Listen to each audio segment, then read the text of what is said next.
No one is alone. Not now, not ever. Look around you. There are people like you, who feel like you, and think like you, and believe like you. And others who don't, who won't, who can't. Embrace them all. Come together with those you are and those you will never be.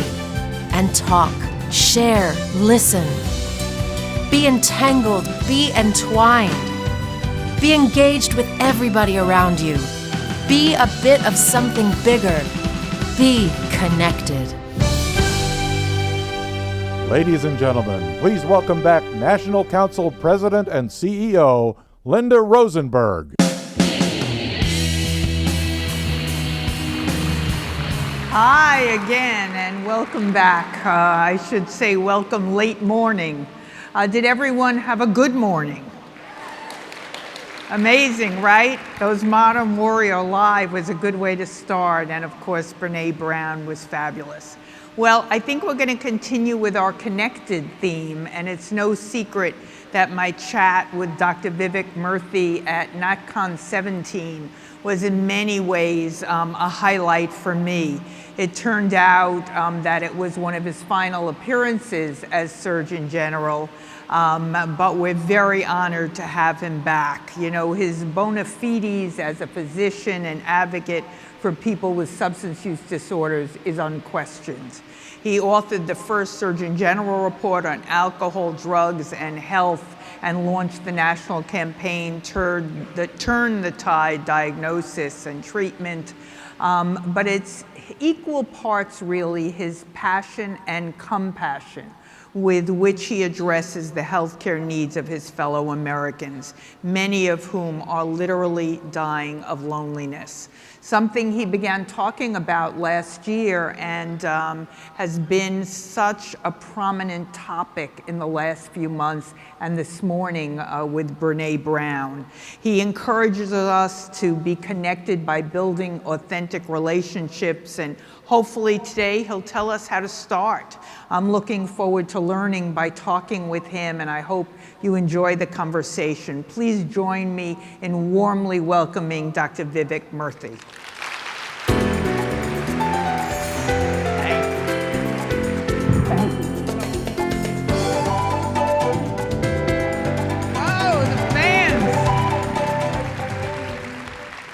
You didn't know you were no longer Surgeon General, but you were a rock star now. It's pretty cool, right? That's very kind of you. I'm not sure my family thinks I'm a rock star.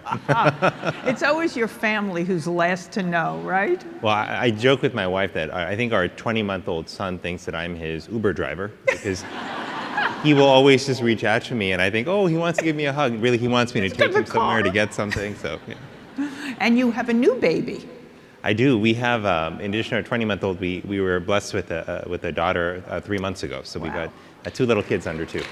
Very cool. Thank you. Are you sleep deprived? Yes. A very honest answer. So, you know, we have a picture of you actually in the program with the baby with the stroller. So we knew that you were very involved, obviously, with your family. Which is quite wonderful. So I'm going to start with kind of silly, but I am curious about this. Your website describes you as a dad, husband, physician, entrepreneur, public health buff, and mango aficionado. What's with the mangoes? Well, so there are 2 reasons why I love mangoes. So one is that my family is originally from India. Mangoes are big in India. Whenever I'd go home to India to visit my families, there was always mangoes around. But I also grew up in Miami, Florida, and my parents, in a sort of ongoing effort to remain connected to their culture back in India, sought to recreate India in our backyard by planting all the trees and fruits and vegetables and flowers that they had when they grew up in India. So we have 10 varieties of mango trees in our backyard. I didn't even know there were 10 varieties. Yes, and so we grew up just making all kinds of things out of mango. And I know this sounds like a quote out of Forrest Gump, the movie, but it's not. But we had like mango ice cream and mango jam and mango jelly and mango sandwiches, all mango relishes, down and down and down. So you are very knowledgeable about mangoes, needless to say. Yes. I can tell you about different types of mangoes based on fiber content and sweetness and tartness.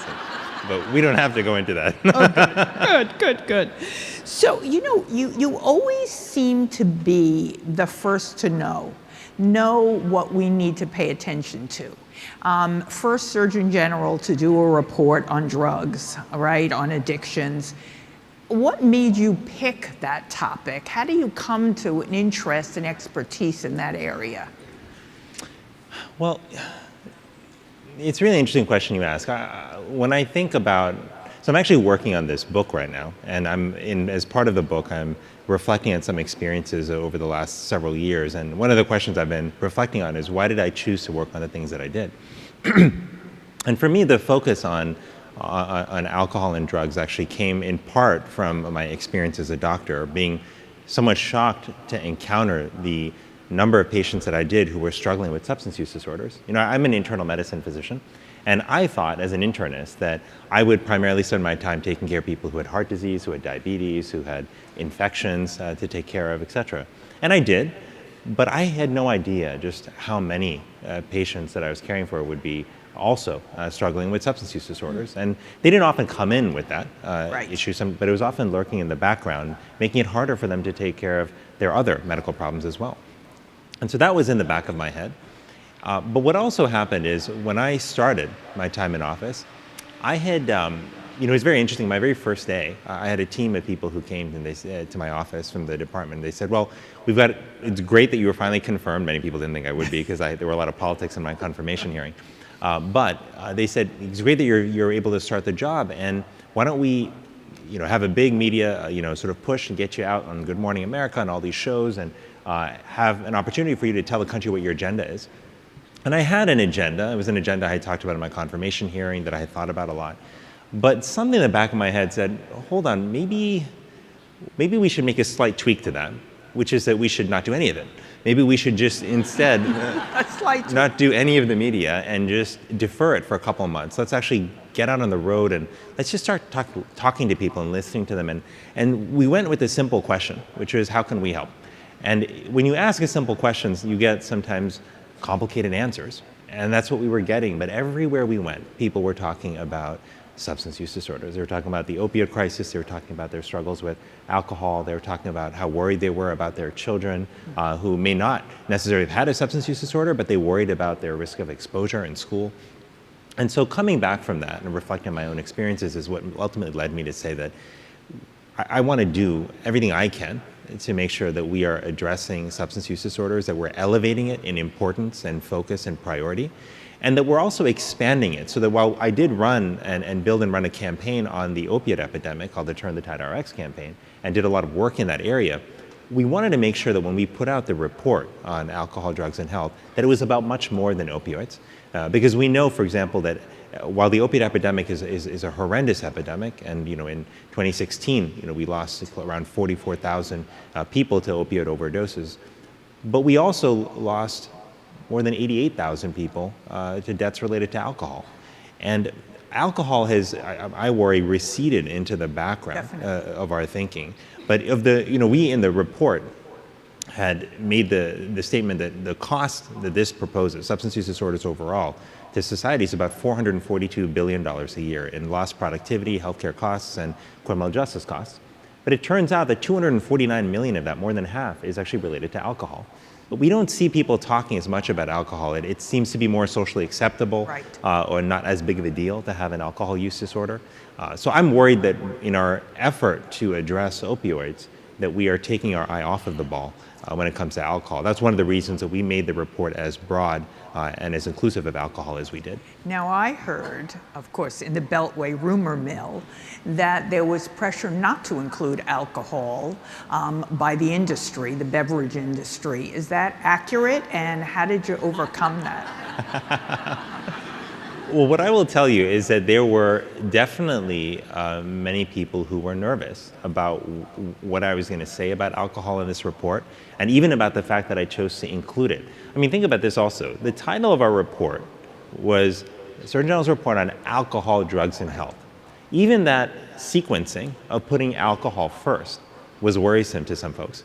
And this was true of people who were very well-intentioned, but who said, gosh, if we include alcohol in here, and if people get upset about it, whether that's the industry or whether that's members of Congress who have ties to the industry or who don't see eye to eye on this issue, then it could sink the entire report, and we may not be able to get anything out altogether. Now, these are the types of calculations that folks make and often have to make in DC all the time. Yeah. But one of the things I said to them is, I said, look, I said, for me, serving as Surgeon General was not part of some grand plan in my life. It's not that it's a step, to something else in government or elected office. I said, I am willing to do whatever I need to do and take whatever risks I need to take. And what's the worst that can happen? I get fired. Right. Well. Right? What's the worst that can happen? But what I told them then, which I still believe today, is that it is better to stand in a moment of integrity than it is to live a lifetime without principles. Absolutely. True.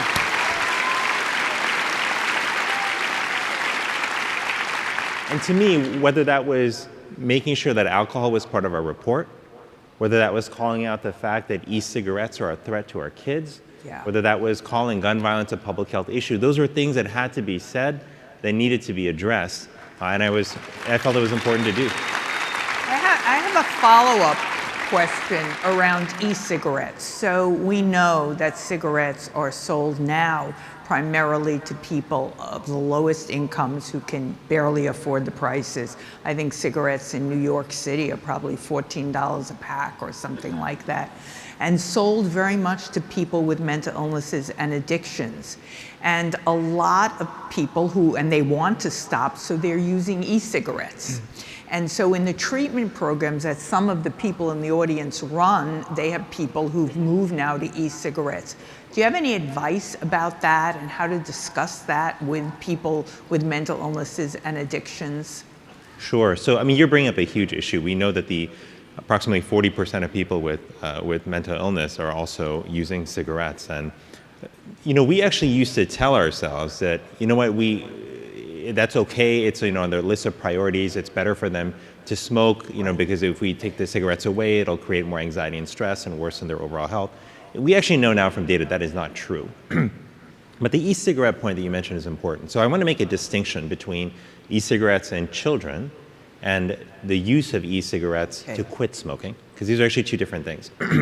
And in the report that we had published in December of 2016 on e-cigarettes in youth, what we were very focused on is the evidence that told us that e-cigarettes are actually not advisable for children, that in many cases the e-cigarettes have nicotine, which is highly addictive, and we know that once children become addicted to nicotine, that not only does that increase their chances of smoking traditional cigarettes, but it also increases their chances of developing addiction to other substances as well.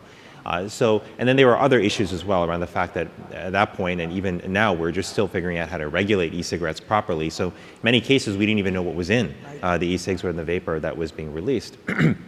So that e-cigs in kids that's not a marriage that should happen. But unfortunately, we've seen a dramatic rise in e-cigarette use among kids. In fact, between 2011 and 2015, there was a 900% increase in the use of e-cigarettes by children. So more children smoke e-cigarettes now than actually smoke traditional cigarettes. Wow. That's how rapidly e-cigarette use has grown.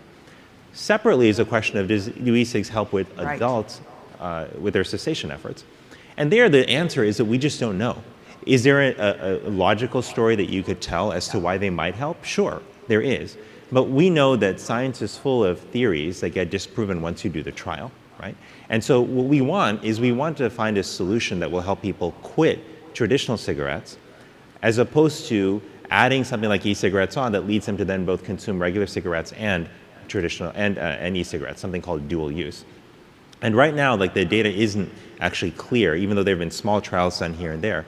There hasn't been convincing data to show that e-cigarettes are both safe and effective for helping people quit. Now, I say all of this with a grain of salt, knowing that, number one, that could change as we get more data to understand the real effect of e-cigs.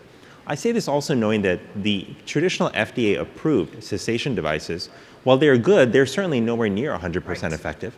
And I certainly care for many patients who have benefited from those and have quit, but also others who have not been able to benefit.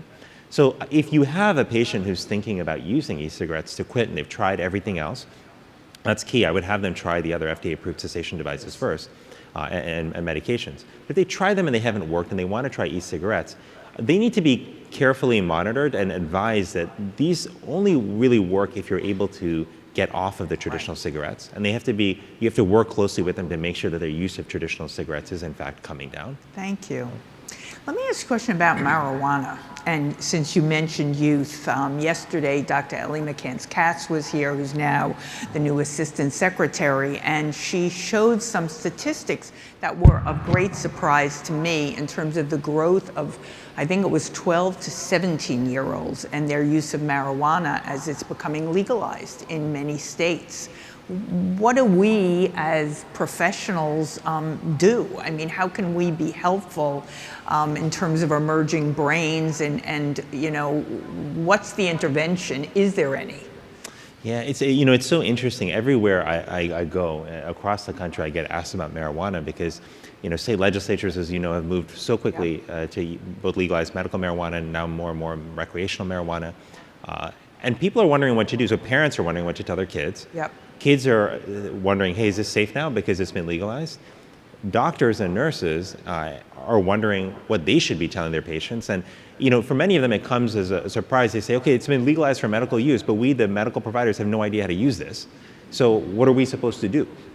And so there's a lot of confusion. I think this is partly a result of the fact that public policy has really raced ahead of the science when it comes to marijuana. And is that because of money?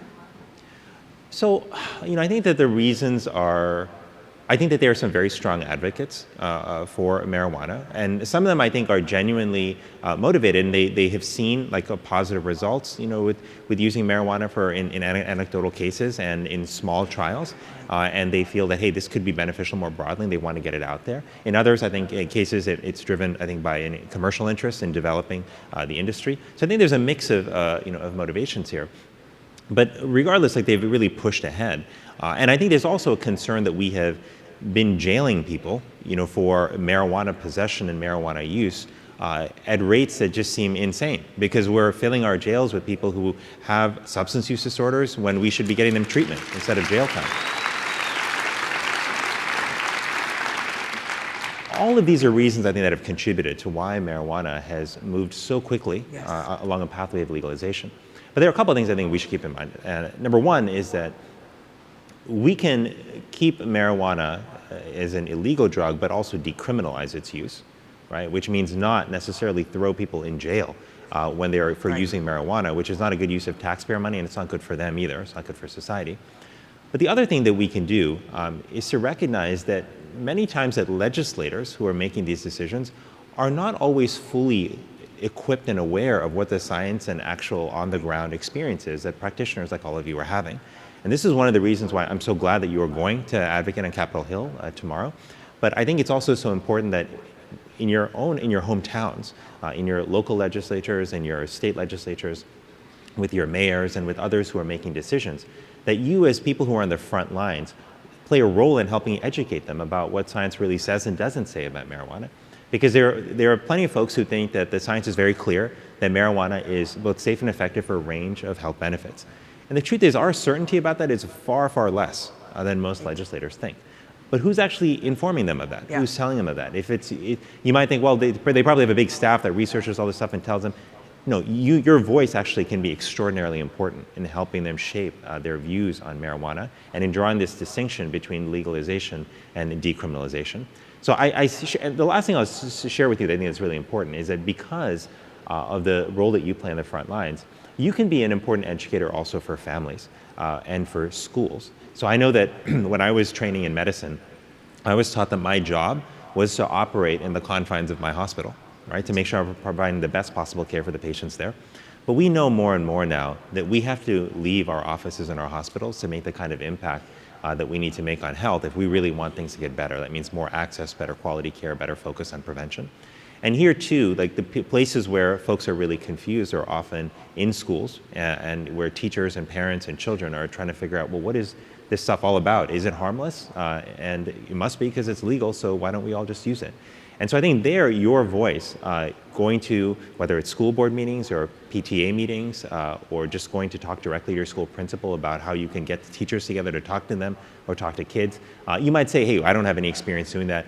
You have experience in general with caring for patients and with dealing with substance use disorders, and that's incredibly valuable if you're able to bring that to schools and to communities. So all that's just to say that this is a place where there's tremendous confusion.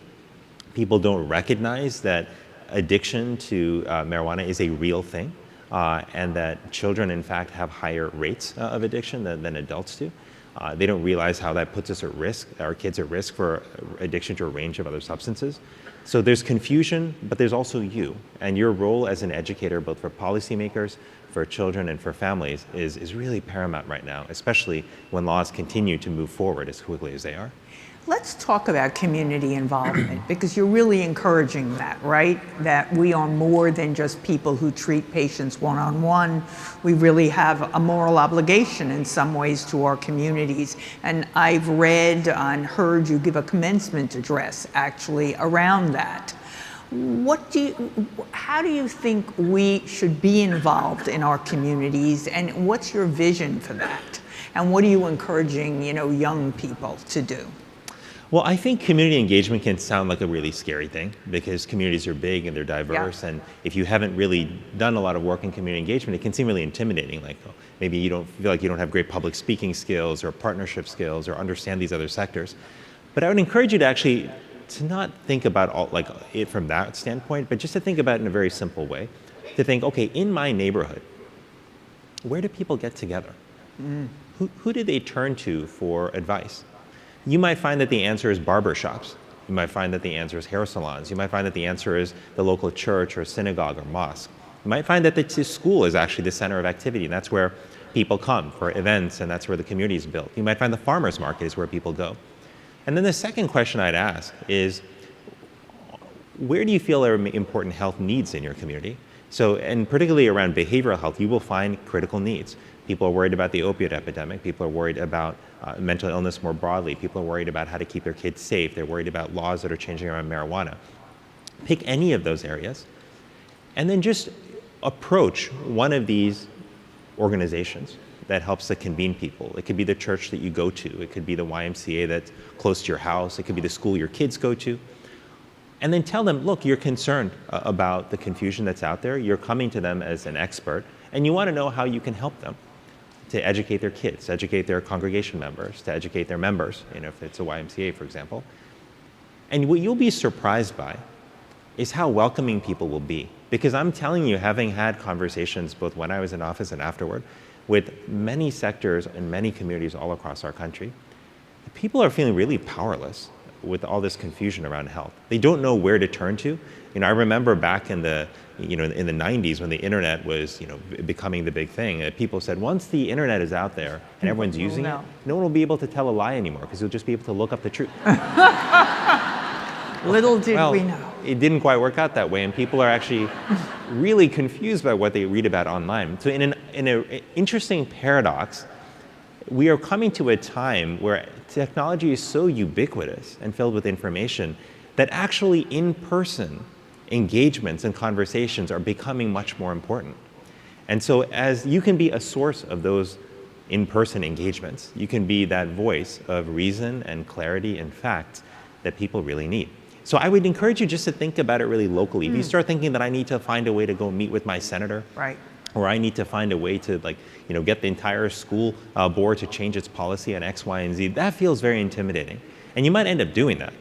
But just start locally with a problem that you care about, that you recognize your community is confused about, and in an institution that's right around you, in your backyard. I think you'll be surprised by how receptive people are.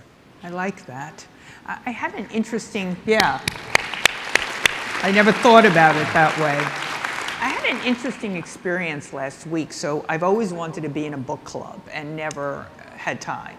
So we have a local listserv where people post things. I need a carpenter, I need someone to do alterations. And someone posted, I'd like to start a book club. Is anyone interested? It was unbelievable, the outpouring. Wow. So we got together in someone's house, and there were about 20 women, mostly people who had kids in college and older, right? And one of the amazing things was we all have lived in this community for a long time. Nobody knew their neighbors. And nobody really had friends they had made in the community once their kids were no longer in school or sports. And you talk about isolation, you talk about men and loneliness and isolation. I think people are hungry. What could we do about that? And what are you hearing when you're out and about?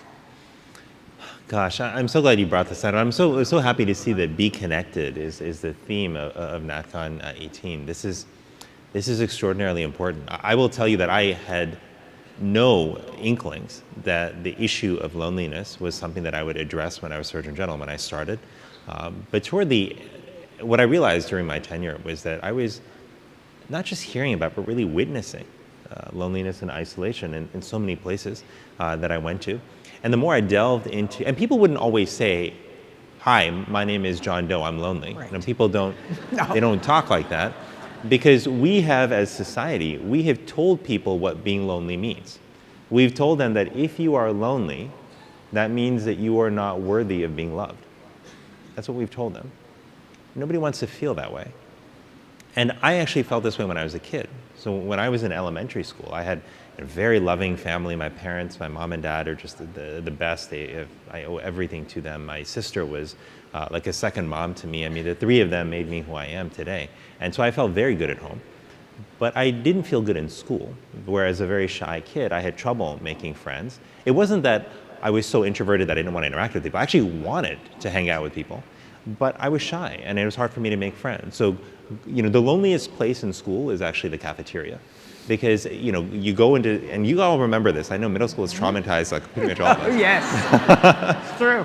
But, worrying about, like, you're going to have someone to sit with, worrying if you're going to be able to join a team on the sports team. I was actually quite good at sports, but I didn't know a lot of people, and so I wasn't ever sure that I would get on a sports team and be able to play with other kids. So there was all this like anxiety around it, but I actually to this day never told my parents about that. And the reason I didn't back then is I didn't want them to.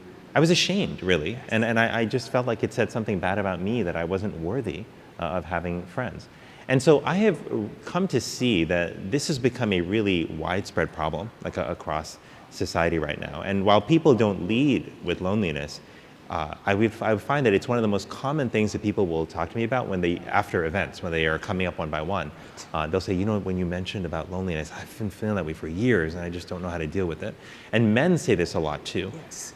Especially men, who are, in relationships, who are getting toward the middle of their lives, and who have done. And men typically don't do nearly as good a job as women do at investing in relationships and Joining book clubs and keeping those connections in their life. And so they end up being profoundly lonely. And a lot of this is cultural, and particularly for men. Like we tell men that masculinity is about being independent, that it's about shutting down your emotions, it's about not needing anyone, and not showing that you're affected by the things that happen around you. I mean, that's unfortunate because that's not what a human being is, that's what a robot is, right? And men are just like women in that they also need authentic relationships in their life. They're no less either needing or deserving of those emotional connections than women are. So both men and women need this, but we both tell young boys from a young age that they should not need anyone. And think about what we do to women as well. Like we tell women that they have to adapt to this version of masculinity in the workplace and elsewhere, that they have to shut down their emotions, and if somehow they express emotions, that they're being weak. And I think part of what we have to shift as we seek to make connection a priority is we have to change the thinking that tells us that emotions are a source of weakness and shift that to recognize that emotions are in fact our greatest source of power. So if you look at, for example, the most elite athletes, you look at Serena Williams, you look at LeBron James, you look at folks who are extraordinary in their game, what all of them will recognize, whether they, however they express it, is that the difference between good and great is not just how much time you spend on the treadmill or how much time you're spending in the weight room, but it's how you channel your emotions how you manage your emotions and use them to propel you to the next level of performance and function.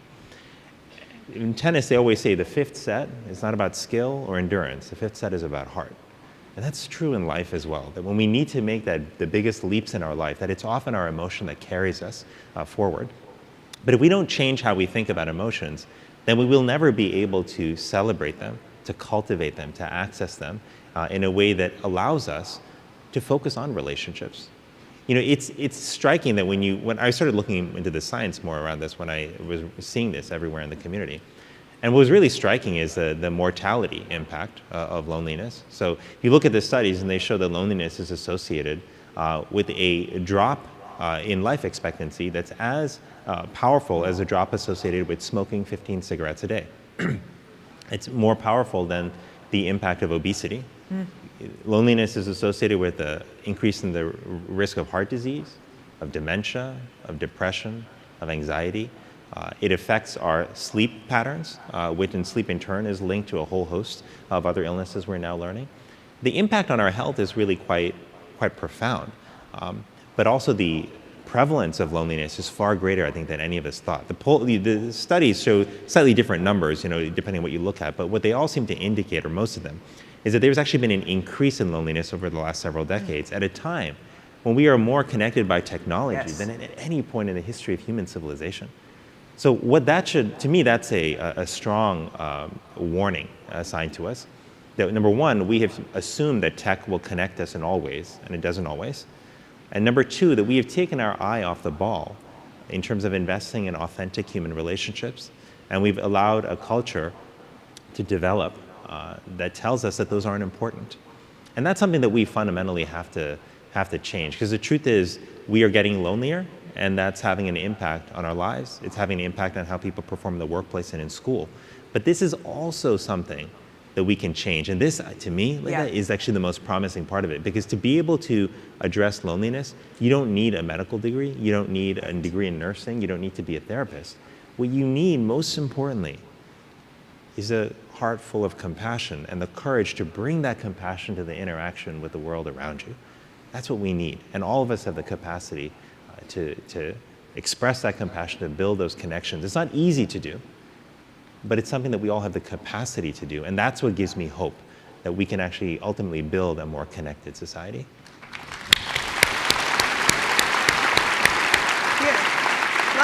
Let's talk a little bit more about that. So often you'll come into work and what you'll hear is someone spent the weekend binging on one of the shows, right? On Netflix shows and whatever. And so they're spending a lot of time alone. It's you and your iPad or you and your big screen TV, right?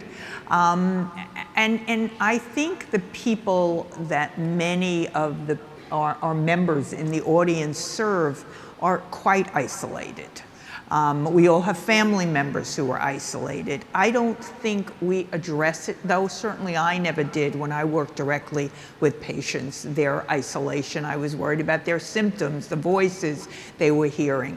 How do we begin to change that in our personal lives with people we see as isolated and also with patients that we see? Sure. So, I'll tell you some concrete steps I think that we can take, but I'll also tell you that with patients, as you mentioned, I never really thought about this being an issue with patients. It's certainly not something I was taught about when I was in medical school. But an interesting thing happened to me when I was an intern at Brigham Women's Hospital. I had a clinic that I would attend, once a week on average. And one day, this man walks into the clinic, and I looked at his chart ahead of time. I saw that he was struggling with diabetes and with hypertension and high blood pressure. And he just didn't look happy. And one of the first things he said to me is he said, "I won the lottery, and it was one of the worst things that ever happened to me." And he meant that literally. He actually did win the lottery. And every year, he was getting a check for hundreds of thousands of dollars, which he would get for like 20 years or something. He used to be a chef at a well-known hotel in Boston. He was very good at what he did. He had customers who loved eating his food. He had a community of folks at the hotel who he really liked. But then he got all this money, and he did what most people think about. He quit his job. He's like, "I don't need to work anymore." And he also moved. He's like, "I don't need to live in this modest home that I was in before. I can now afford an expensive home." So he moved to a waterfront community in Hull, Massachusetts, far from where he was before. And shortly after that, he noticed a few things. One is that he didn't see people anymore. He had these big fences between his house and his neighbors' homes, and people rarely saw each other. He felt they weren't as nice, as the people that he was hanging out with before. He missed the community of folks that he had at the hotel. And one by one, he started to develop issues with anger and depression, obesity, and then later diabetes and high blood pressure, all within a very short period of time. And he came to me and he said, I just wish that I had kept my job. I wish I hadn't moved. And that's actually that was the first time it really struck me that loneliness was a problem. And over time, what I came to see is that the most common illness that I was encountering was actually not diabetes and high blood pressure or cancer. It was, in fact, loneliness, and it affected so many people. So I think there are a couple of things we can do. With patients, number one, we can ask. And there are different ways that we have to learn how to ask. Sometimes if you ask someone, are you lonely? Right.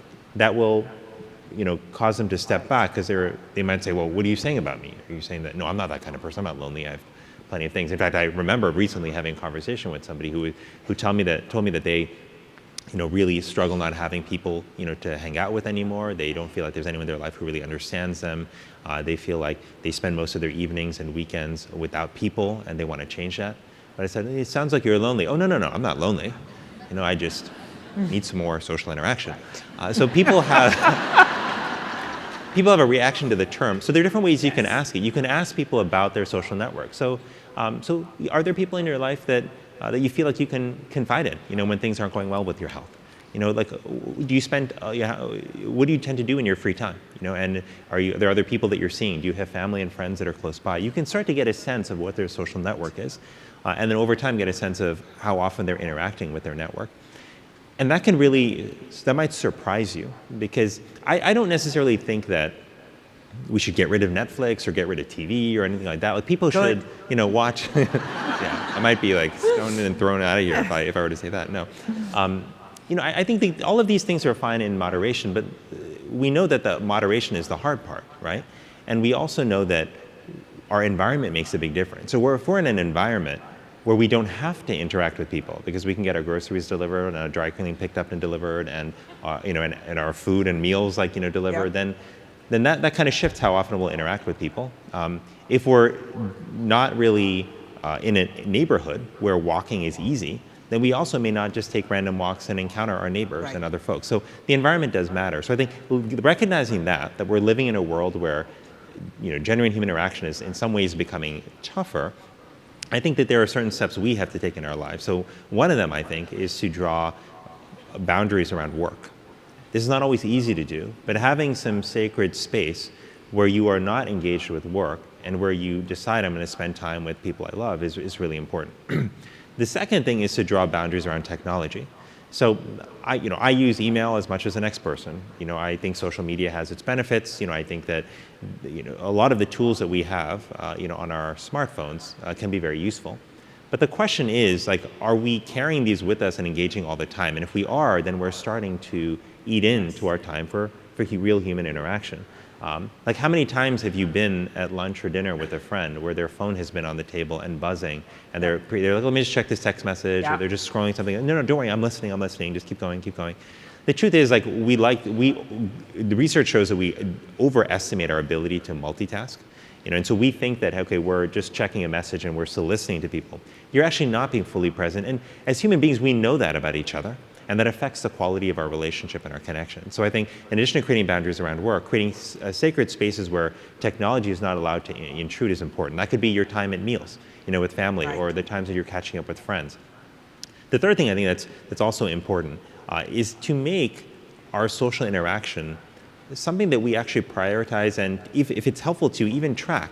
And I don't mean that by let's track how much time we interact with people. I mean that in the following way. No app. Well, what I mean is, like, have we actually interacted with anyone today? Like, in a truly authentic, meaningful manner in which we were fully present. That could mean I called my mother for 2 minutes on the phone and was fully present when I talked to her. That could mean that I stopped at work and talked to a colleague and had a genuine conversation with them. But, we track our steps, we track what we eat, we track how much money we spend. what I'm saying is we should just have a checkbox about did we have a genuine, authentic, fully present human interaction today? And if we haven't, then that's something that we need to shift. So those are all like some small concrete steps that I think could help us start to shift our connection. And the truth is, and to be very open with you, I'm trying these myself. And I've been using these to some extent because I realized that my experience with loneliness was not restricted to my time in elementary school. But I felt lonely at a number of times throughout my life. In fact, even when I was in office, while I loved the opportunity to serve and I loved the work that we did and being able to come to conferences like this and meet so many wonderful people, I realized what I had allowed to happen is I had allowed many of the relationships I had before to be crowded out by the work. I told myself narratives like, this is a once-in-a-lifetime job for an uncertain amount of time. We got to do everything we can to make as much impact for as long as we can. That's true to some extent, but I had taken it to the extreme of allowing those important relationships to be crowded out. And as a result, I felt the pain of that, over time. It took me a while to kind of figure out what that is. But the last thing I think it's important to keep in mind about loneliness, Linda, is as much as it is about connecting with other people, there's also another connection that's really important here, which is our connection to ourselves. Our ability to accept ourselves for who we are, to love ourselves, to believe in ourselves, to value ourselves, is almost a predicate. It's almost a requirement for us to be able to build meaningful relationships with other people. Because if I don't believe that I am worthy, that I have value, why would I think that anyone else believes that I have value? Why would I think that it was worth the risk of trying to start a conversation or build a friendship? And so I worry about this particularly with our children, as I ask myself the question, as when I visit schools and when I even see my own children, what is going to help them build a sense of self-worth when they are inundated with social media that tells them that they have to look a certain way and weigh a certain amount and do certain things, where many of our children in our country are also coming from homes where they may have a single parent or parents who are also dealing with a lot of trauma and a lot of stress and may not be able to help them in that regard. What are we as a society doing to make sure that our children are grounded in a sense of value and self-worth? And if we are not investing there, then we are consigning them to a life of real challenges. And as a society, we end up dealing with those challenges later on, whether it's in the form of loneliness or addiction or chronic health problems or violence.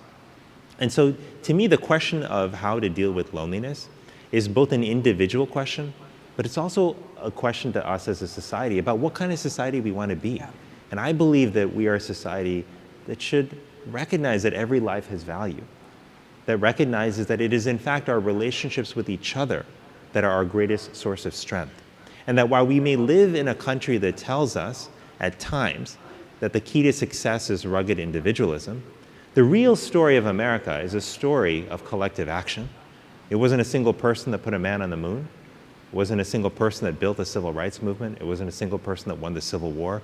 These were moments of collective action where we recognized our interdependence. We recognize how powerful we could be when we stood together. And so that to me is the real impact of addressing loneliness. It's not only looking at the mirror and asking ourselves what we're going to do differently in our lives, but it's looking at society and asking us what fundamental values are we going to hold up?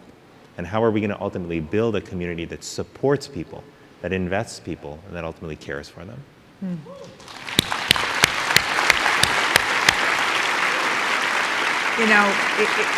It's very interesting. A lot of what you're saying mirrors what Brene Brown talked about this morning too, about overcoming, in some cases, our political differences by being in touch with authentic people and sometimes the pain they've experienced. It almost sounds like a movement in many ways of trying to connect in ways we haven't for a very long time. So are you starting a movement? I think that remains to be seen, but I'll tell you what I do feel is that this is and needs to be a movement. This is truly a people-powered movement, one that recognizes that people are in fact our greatest source of power, and when their connection with each other is weak, then collectively we are weak. And it displays that in our politics today as well, on both sides of the aisle. I think it's the easy thing to do is to villainize like one party or the other, right? And to be honest, yes, I have. As both parties made mistakes. Sure, they have. But I think there's a deeper question we have to ask ourselves, which is how do we create a real sense of connection between people so that they can actually have real dialogue with each other? See, the thing is, like when you're physiologically, when you are experiencing loneliness, that actually puts you in a stress state, because we have evolved as human beings to actually be connected to each other. Think about this. So thousands of years ago, when we were hunters and gatherers, what happened to you if you were separated from your tribe? If you were the person who wanted to be the rugged individualist out there doing your thing? Well, I'll tell you what happened to you is you got eaten. Or you starved to death because you had an inconsistent food supply. And that actually was the real benefit of building trusted relationships, is that people could actually help protect each other. They had a greater chance of survival. And they could also share their food supply so they had a more even and stable source. But over thousands of years, that became baked into our nervous system, such that when we are lonely, when we are separated from people from a prolonged period of time, or to a great degree, then our body starts to rev into that fight or flight state the same way we did thousands of years ago when our ancestors were separated from the tribe. And so if you think about that, when people are in a state of chronic loneliness, they're in a state of chronic stress. And I want to ask you by show of hands, but I'm sure that some of you, myself included, have done things like going home and trying to resolve a dispute with your spouse or with a friend when you're in a stress state, right? Oh. And what you know is that usually doesn't go very well. No. And in part, it doesn't go very well because you're not able to really hear what they're saying. You're not able to really think straight.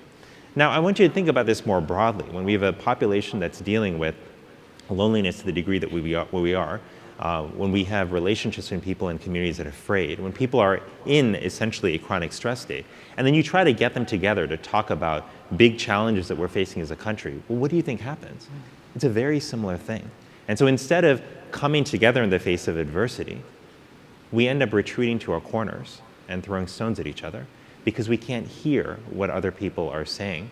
And we also, like when this happens in our family, so, right, like we give people the benefit of the doubt because we say, well, you know, grandma is saying some racist things, but I know that in her heart, grandma's really a good person, right? I know what she really believes. I know that she doesn't hate people, but she has antiquated views, right? Like we do this process of giving people the benefit of the doubt.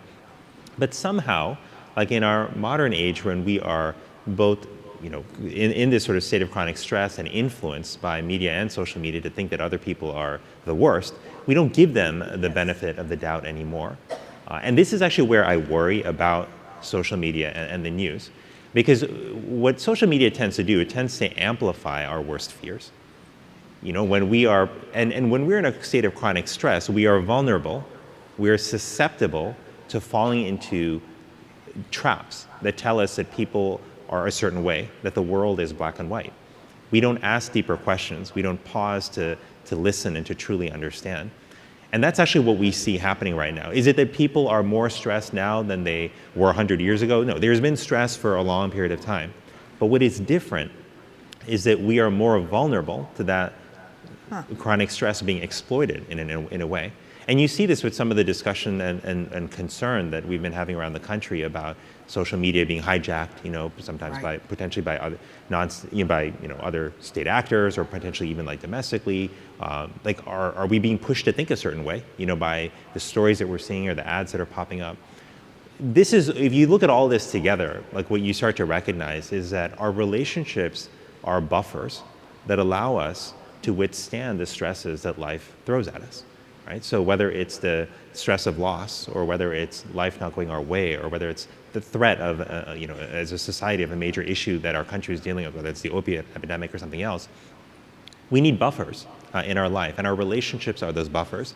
And it gets, the state of our relationships really get laid bare when the stresses increase, right? And we start to see that, hey, we don't have those buffers, and it's manifesting as illness, as disease, and as discord. And so that's why, to me, building connections, strengthening our connections with each other is not just something we need to do for our own happiness. It's not just something that we need to do for public health.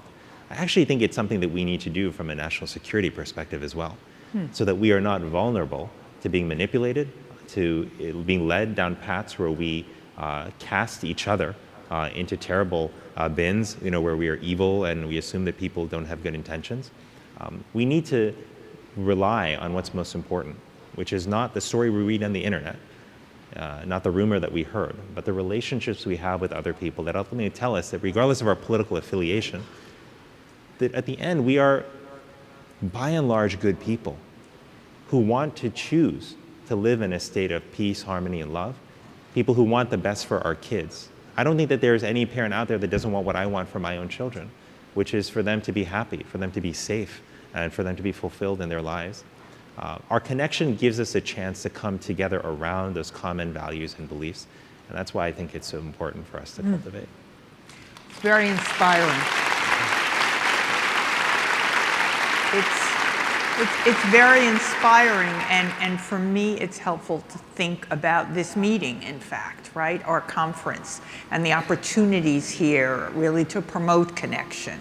As a membership association, the opportunities we have to promote connection, and I'll think about it much more. So that's why it's always good to talk to people like you.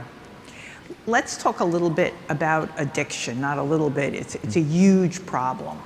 I understand the head of the CDC recently said, prescribing of opioids is going down, but overdoses aren't. Where are we in this fight? And if you were going to give the administration and Congress advice, I think they're considering 81 different opioid bills today. What do we need to be doing differently? What else do we need to do? That's a great question. Well, the opioid epidemic continues to be one of the greatest public health challenges our country is facing. And I think what is really striking about this epidemic is it's very different from, let's say, the Zika virus that we were facing, a few years ago and are still dealing with. It's very different from an infection that comes in and affects a lot of people that we need to find a vaccine for or like a cure AIDS. for, right? What's different about it is that addiction is as much a biologic disease as it is a social disease. And we know, for example, that, thinking about loneliness, that there are reasons for us to believe that loneliness also increases one's risk of addiction and relapse. This is not news to any of you because you have worked in this space for so long. But I'm reminded of a conversation I had with a woman who has been in AA for a long time. And I remember her telling me, she said, one of the first things I learned in AA is that loneliness feeds addiction. And that if we're not gonna, and as soon as we're feeling lonely, that's the time when we need to pick up the phone and call someone who can help us, reach out to a member of the group, because it's when we're lonely that we end up sliding backward and when we do bad things. And so I think that looking at it as both a driver, to what's help contributing to the epidemic, but also what we need to invest in terms of the solution is really important. But I think, look, here's where we have made progress when it comes to the opioid epidemic. We have been able to start reducing prescribing. So there has been about 25% decline from the peak in terms of the quantity of opioids prescribed over the last, and this has happened over the last several years. So that's been a big change, and I'll say this as as a member of the community of medicine who recognizes that my colleagues and I in our institution don't change very quickly, as a profession, change is slow in medicine. But this has been a significant change. But it's not enough, because we know that prescribing was only one of a number of factors that led to this epidemic. And so where we also have a lot more work to do is we have to really continue to expand treatment for people who are struggling with opioid use disorder. There is more treatment available now than there was 10 years ago, but we need so much more. And what we need is to make sure that facilities that are out there claiming that they are opioid use treatment facilities, we need to make sure that they actually offer evidence-based treatment, like MAT.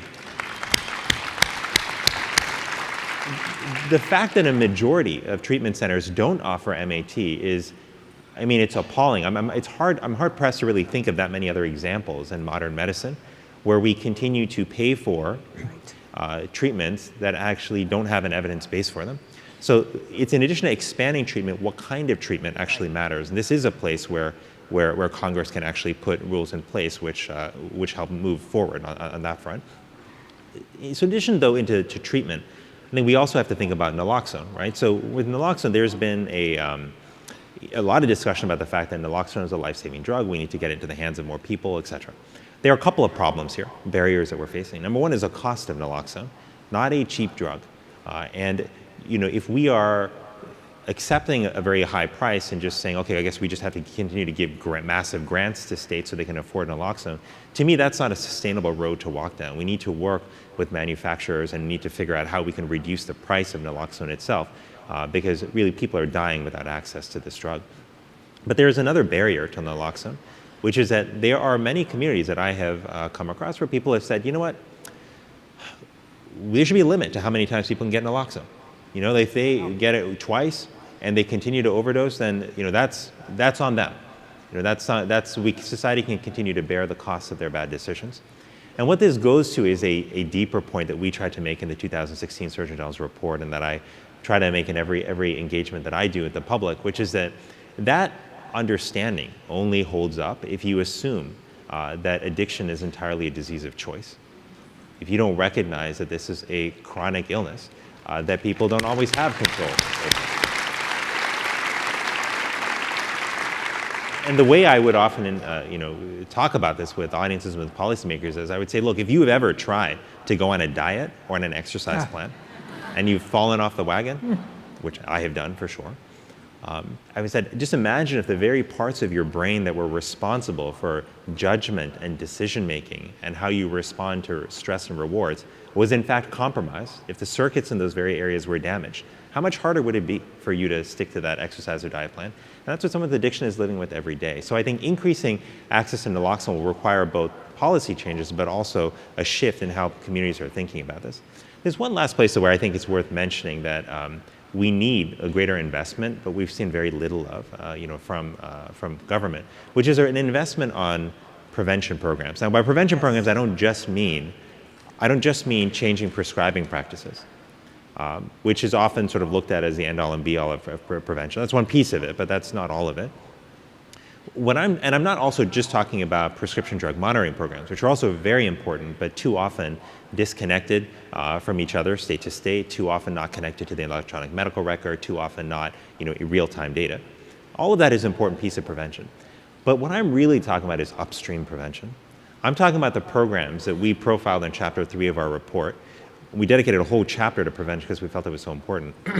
But the programs like the Good Behavior Games Project, like the Life Skills Program, like the Nurse Family Partnership, the programs which many of you have heard of, have probably worked on, have probably helped build in your communities, but which have a tremendous return on investment when it comes to lives saved and dollars spent, if we can only implement them at the right time. We actually profile programs that can be implemented in elementary school, in middle school, in high school, and in college. And the truth is, as important and powerful these programs are, few people know about them, and even fewer are investing in them. Right. And to me, this is a profound, profound problem. Like, you will not meet anybody, certainly not the parents who have lost children to overdoses, who wouldn't give everything if their child could have just been part of a program that focused on prevention early in life. Everybody thinks prevention's a good idea, but here's part of the challenge, is that prevention doesn't, or at least historically, has not had a strong lobby. Right. Nobody is going out there staging rallies, for prevention, or holding members of Congress, accountable, for their votes on prevention, or for not bringing up bills that actually have investments for prevention. And when we say prevention, we often don't know what we're talking about, right? So we say prevention more broadly, and like I just said earlier, I can tell you, sure, I'm working on prevention because my bill has strict restrictions on the number of opioid pills that a doctor can prescribe. Check, prevention box, done. Pardon me. But the truth is, it's in this upstream prevention that we have our greatest gains. And that's actually where we have so much education that we need to do with policymakers, with communities. It would be one thing if we didn't know what programs work. That's not our problem. Our problem is that we just aren't investing in them, and that's what we have to change. So we have to really, yes. We have to also not fall into the trap that there are quick solutions. Politicians often like things that are fast and simple. This is not fast and simple. And so that's one of our messages. So we're really out of time, but I want to ask you a last question. What's next? Well, what's next? I will tell you that in a sec. I just want to say your last point was a very good one, which is that we live in a time when people have short attention spans. Most policymakers want to know, what can I put forward that's going to work tomorrow, and next week, and next month? Because my constituents are impatient, and because I want to run on this in my next election. Yep. But the truth is that that's actually, it's not always the way things run. So think about this. Breast cancer research. If you go to members of Congress and you say, I want to put a bill forward to suggest to support more funds for breast cancer research, you'll find a lot of support. Yes. A lot of support. And for good reason. Breast cancer is an issue that too many women are having to deal with and families are struggling with. Pardon me. Sorry, just one second. I know there's something in the air. Well, I won't blame it on the air. It's actually all of us are a little under the weather at home. So that's what happens with young children. It's one of the gifts that our 3-month-old brought home. A virus for everybody. No. We love her. We don't care. But the thing is, like, breast cancer research, if you invest $10 million in breast cancer research today, the payoff is not going to come tomorrow or next week or next month. In that setting, policymakers are able to say, yes, there's a long road to travel, but I'm willing to travel that road and make the investment today. Why is that? Yeah. It's because they know that there's a lot of public support for this. And that's what makes the difference. And so if they knew that there was a lot of support, and not just support, but demand for investments in prevention, and when it comes to addiction, then that support, I think, would be there too. So, to your question about what's next. Gosh, I'm so sorry, hold on. That's quite all right.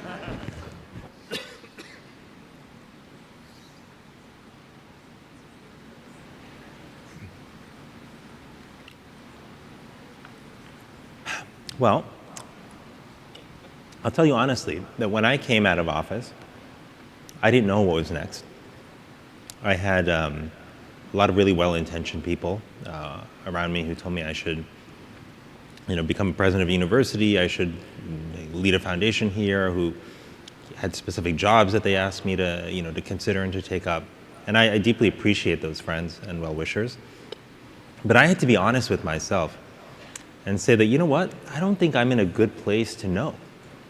Like, in a society that defines you by what you do and not by who you are, we're all under pressure to tell the world what our job is. That's where we derive our value from. But the truth is, I wasn't in the right place to do that. I was feeling a bit burned out. There was a part of me that was angry too. There was a part of me which missed my team that I had worked with, and we had done so much work to try to build a family like in our team and to really invest in each other, and I missed that. And so what I had to recognize is that I need to find a way to invest in myself so that I can get back to the right place of looking at the world, the right place of looking at myself, and ultimately make a decision from there. The question was how to do that. And I didn't know 100%, what was going to work for me. But a couple things helped. One is I took some time to really focus on my family. We had a 20-month-old, we have a 20-month-old now, but he was, just under a year at that time, and we knew we were, going to be expecting another one on the way, and so I really, took some time to focus, on the family and spend time with them. The second thing that I did is, I tried to reconnect with people also, not just my family, but friends who could help me reground myself and remember what was important in life.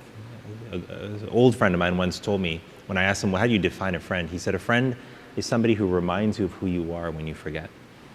And in some ways, I had forgotten the true roots of who I was. I always knew when I was serving as Surgeon General that was not my entire identity, that was an office that I was blessed to be the to be the holder of for a short period of time, but that I was, in a sense, maintaining and preserving that office also for the person who would come next. But the deeper parts of what gave me joy, I had allowed those to recede a bit too far into the background, and I needed to reconnect with what gave me meaning, purpose, and joy. Coming out of that, there are a few things that I recognized. One was that I did not feel inspired to take on one full-time job. I felt more inspired to have a portfolio of things that I was working on.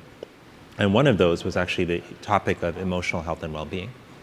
Recognizing just how important our emotional health is to not just our physical health, but to everything we do, to how our kids do in school, how we do in the workplace, how we connect and dialogue as a nation.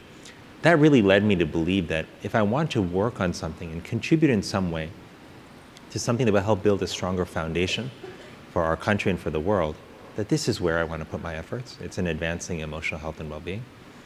And so that's actually what I've decided to do. So I'm working with a small team of people, some of whom I worked with when I was in office, to build an emotional well-being institute that will focus on lifting the importance of emotional well-being in our national discussion and making emotional health and well-being a priority for us that's reflected in our programs and in our policy.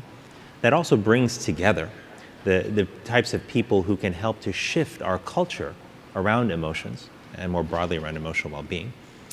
And that's what I want to do. And the reason I want to do this is not just because I've looked at the science that tells us how important this is, not just because I've met with communities who are struggling with challenges that I see are deeply rooted to our emotional health and well-being, but I want to do this for a really personal reason, because I look every day when I go home at my two precious little babies, and I ask myself the question, as my wife does too,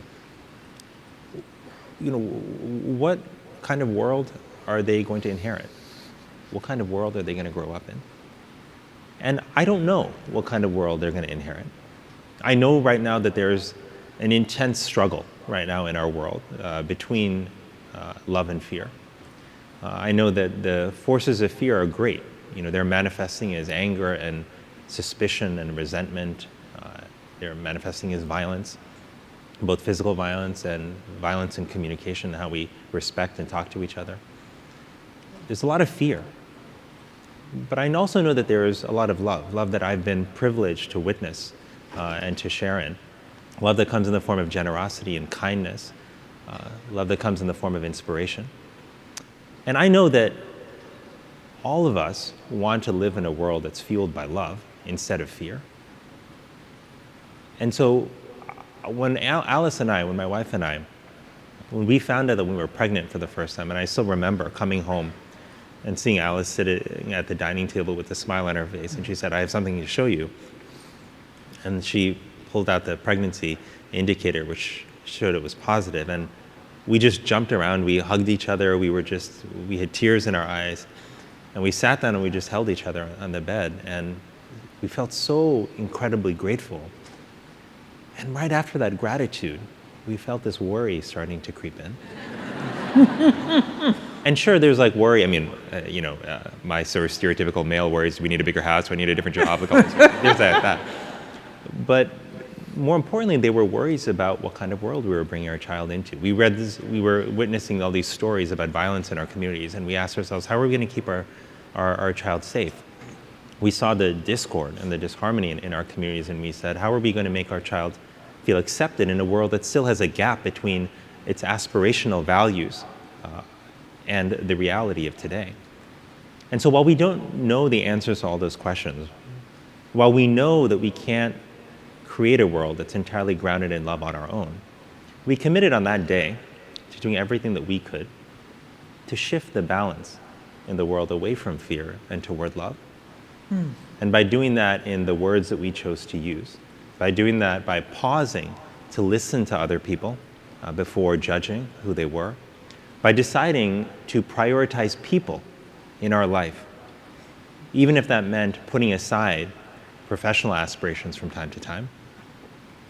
That's how we want to contribute to creating a world that is more guided by by love, and less guided by fear. And so I think that's fundamentally a question, though, that I think all of us as a society have to ask, is are we willing to live in a world that is governed by fear? Or do we want to live in a world, and are we willing to fight for a world that is grounded in, driven by, and sustained by love? That, to me, is the most pressing question of our time. Do we choose love or fear in our lives, in our communities, and in our society? And so as I think about my work for the future, that's what I think about, is what can I do that will help shift that balance in our world toward love and away from fear. And if we can do that together, through the decisions we make in our own lives, the choices we make in our careers, and through how we choose to show up to conversations in society, then I think that we can create the world that all of us deserve, that my son and daughter deserve, that your children deserve. We can create a world that's sustained by love, a world that embraces all of us, a world that recognizes that our greatest source of strength, despite the might of our military, despite the strength of our science, despite the prowess of our technology, our greatest source of strength is and always will be people. We will join you in that. Thank you. Thank you.